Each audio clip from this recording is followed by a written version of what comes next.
এসো এসো ইন্সপেক্টর এসো। কাশেম পাঠান, তুমি তো জানো আমি আর ইন্সপেক্টর নেই। তোমার মেজাজ দেখলে সে কথা কেউ ভাববে না। ওয়েল, চাইলে তোমার চাকরি ফেরত দেই। ডিপার্টমেন্টে তোমার মতো অফিসারের প্রয়োজন আছে, কিন্তু তোমার মতো মানুষের এই দেশে দরকার নেই। দেশ যাকে চায়, জাতি যাকে চায়, সমাজ যাকে চায়, তাকে তোমার কাছে অদরকারি কেন মনে হয় জানতে পারি কি? ভাতিজাকে ফেরাও, নইলে বিপদ হবে তার। এই রাজু, কাশেম পাঠানের ছেলেদের বিপদের কথা যে মুখ উচ্চারণ করে আমি সেই জিভ কেটে ফেলি। এই পাঠানের বাচ্চা পাঠান, যে হাত দিয়ে তুই জিহ্বা কাটতে চাস, এমন 10-20টা হাত টেনে ছিঁড়ে কুত্তার খাবার বানানোর হিম্মত এই রাজুর পকেটে থাকে। এন্ড নাও লিসেন, তোমার ভাতিজা রাসু আমার বোনের দিকে চোখ তুলে তাকালে তার চোখ আমি তুলে ফেলবো। এন্ড আই মেন ইট। এবার আমার কথা শোনো, তোমার বোনকে ফেরাও। পথের ধারে কচি ঘাস থাকলে ঘর তো মুখ দেবি, মুখে লাগাম থাকলেও দেবে। আমি কি মিন করছি তুমি নিশ্চয়ই বুঝতে পারছো। দেখো, বাড়িতে আসা মেহমানকে আমি কখনো অপমান করি না। নাও গেট লস্ট। যাও।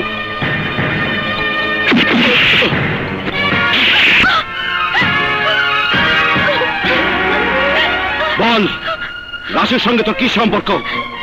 বল, বলে মারতে মারতে মেরেই ফেলবো। রাজু, লজ্জা করলো না তোর ছোট বোনের গায়ে হাত তুলতে? না, আমার লজ্জা করলো না। লজ্জা করছে তোমার মেয়ের পছন্দ দেখে। লজ্জায় মাথা কাটা যাবার আগেই এর একটা বিহিত করা দরকার। বল, রাসুর সঙ্গে তোর কতদিনের সম্পর্ক? বল, নইলে থাম। গোয়ারের মতো আসল চেহারা দেখিয়ে দিলি। আসল চেহারা? আসল চেহারা বলতে তুমি কে বোঝাতে চাইছো মা? নাম পরিচয়হীন একটা পথের ছেলেকে রাস্তা থেকে কুড়িয়ে এনে ভাত কাপড় দিয়ে বড় করেছো, নতুন জীবন দিয়েছে, এই তো?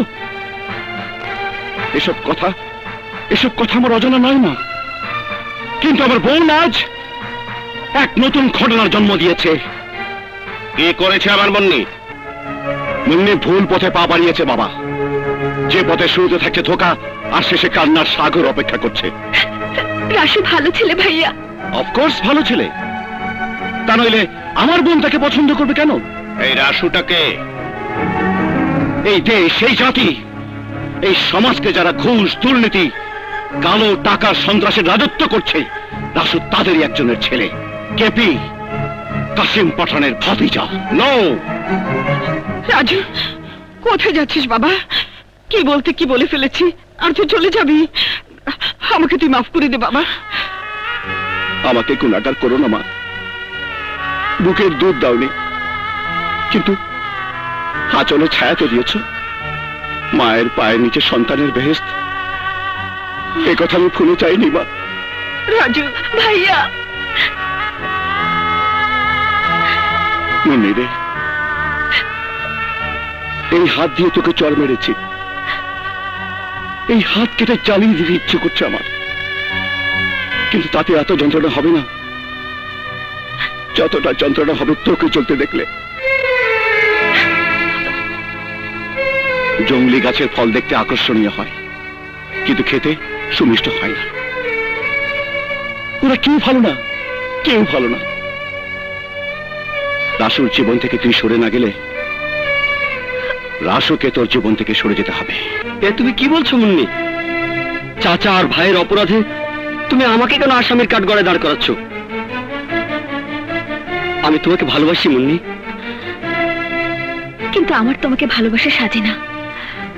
আমি নিতান্ত একটা গরিব ঘরের মেয়ে, একটা নিরীহ পরিবারের মেয়ে, আর তুমি হাসিম পাঠানের ছেলে। নামি যার বিরাট পাওয়ার। তোমার বাবা আমাকে কোনোদিনই মেনে নেবে না। দরকার নেই, দরকার নেই মুন্নি।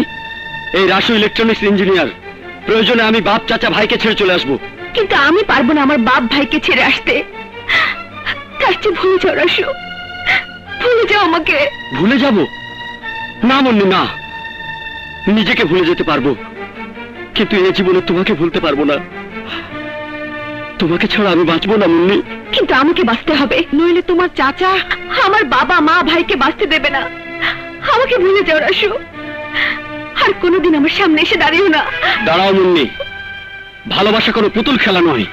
ইচ্ছে করলে তুমি খেলাঘর ভেঙে দিয়ে চলে যেতে পারো না। অনেক যত্ন করে এই ঘর সাজিয়েছি। তুমি আমার সেই ঘরের মানুষ প্রিয়া, তুমি আমার।